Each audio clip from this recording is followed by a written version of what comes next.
nouvelle aventure débute pour deux jeunes femmes originaires de Bretagne, Lola et Solène. Ce sont deux amies d'enfance qui sont inséparables depuis la maternelle. Ensemble, elles sont sur le point d'entamer un grand rêve, prévu depuis 5 ans. Voyager dans l'archipel des Caraïbes afin de découvrir de nouvelles cultures. Même si elles appréhendent de ce long périple, elles sont quand même enthousiastes de débuter. Les deux amies partent en bateau privé avec comme capitaine Edouard, un ami de la famille de Lola. Ils s'éloignèrent vers de nouveaux horizons sans se douter de ce que leur voyage va leur offrir.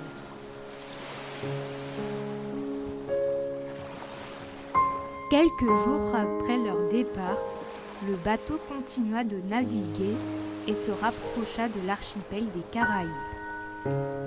Lola rejoignit Solène à l'extérieur, qui contemplait le paysage.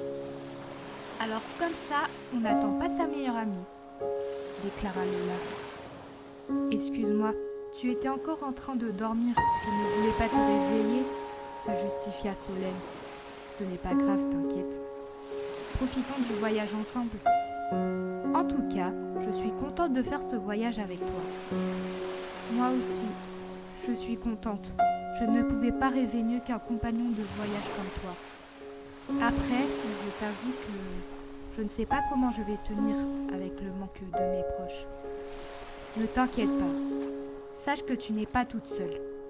Tes parents seront fiers de toi d'avoir fait ce voyage. De plus, n'oublie pas que même dans la difficulté, on se soutiendra. D'accord ? Affirma Lola. Je te remercie, répondit Solène. Les deux jeunes femmes en profitèrent pour se reposer avant de visiter l'archipel.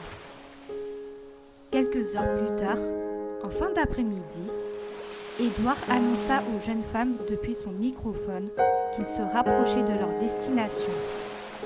Après une longue traversée, le bateau s'arrêta sur une île afin que Lola et Solène puissent la visiter. Elles traversèrent la forêt et arrivèrent devant un village où vivaient des indigènes, notamment Victor, le porte-parole de la tribu. Les deux jeunes femmes tentèrent de les approcher, mais le jeune homme les interrompit et leur déclara qu'elles devaient partir de cet endroit si elles ne voulaient pas le regretter. Ainsi, dans l'incompréhension, elles décidèrent de faire demi-tour afin de ne pas prendre de risques. De retour au bateau, Lola et Solène firent part de la mise en garde des indigènes à Édouard. « Qu'est-ce qui vous arrive, mesdemoiselles ?» demanda le capitaine. « Rien, ne vous en faites pas. On a juste été très mal accueillis par les habitants du village, » répondit Solène. « Oui, surtout un jeune homme. On dirait qu'il nous a regardés comme des ennemis, » rajouta Lola. « Je ne comprends pas. Normalement, ces habitants sont censés être des personnes de cœur. Alors pourquoi ils sont tellement agressifs envers nous ?» déclara Solène. « Peut-être que si nous parlions au chef du village, nous pourrions comprendre l'origine du conflit et tenter de les aider, » répondit Édouard. « Très bonne idée, mais leur chef n'était pas présent tout à l'heure, » rajouta Solène. « Il doit être sûrement dans l'archipel. Reposons-nous et commençons nos recherches demain à la première heure. » D'accord. Lola, Solène et Édouard reprenèrent des forces sur le bateau. Le lendemain matin, ils fouillèrent chaque recoin de l'archipel. Cela fut difficile car c'était comme s'ils cherchaient une bête dans une botte de foin. Néanmoins, la chance tourna pour Lola qui découvrit une carte avec une énigme. Le ciel est ton meilleur ami. Elle fit part de sa découverte à Solène et Édouard. Ils résoudrent rapidement l'énigme. À partir de l'endroit où Lola a vu la pancarte, Ils cherchèrent dans les bois et aperçurent une porte qui mena vers un passage secret. Ils le franchissent et firent la rencontre du chef du village, Pablo, et de sa femme, Soria.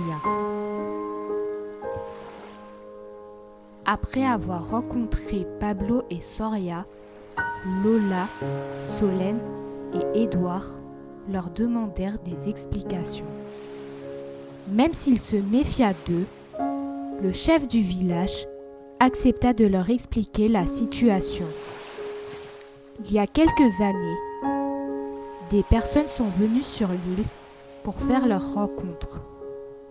Cependant, après avoir passé une nuit ensemble, ils ont disparu et ont dérobé une gemme très précieuse pour eux. Depuis ce jour, ils ne firent plus confiance aux étrangers. Lola, Solène et Édouard furent compréhensifs, mais leur déclarèrent qu'ils n'étaient pas leurs ennemis et que chaque personne était différente. Ils furent également prêts à respecter leurs règles, même s'ils n'avaient pas confiance en eux. Pablo décida de leur donner une chance. Par conséquent, tout le monde se réunit au village. Les habitants ne comprenaient pas la raison pour laquelle leur chef était avec des étrangers. Victor lui demanda des explications. « Chef, qu'est-ce qui vous prend d'être avec des étrangers ?» demanda Victor. « Laissez-moi m'expliquer, » déclara Pablo. « Vous êtes naïf.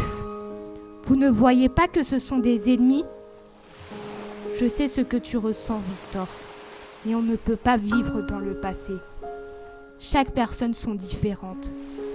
Et ces 3 personnes ici présentes ont un cœur pur et sont prêts à respecter nos règles. Essayons de leur accorder notre confiance, affirma le chef. D'accord, je vais essayer, déclara Victor. Le peuple caraïbien accueilla Lola, Solène et Édouard pour une nuit.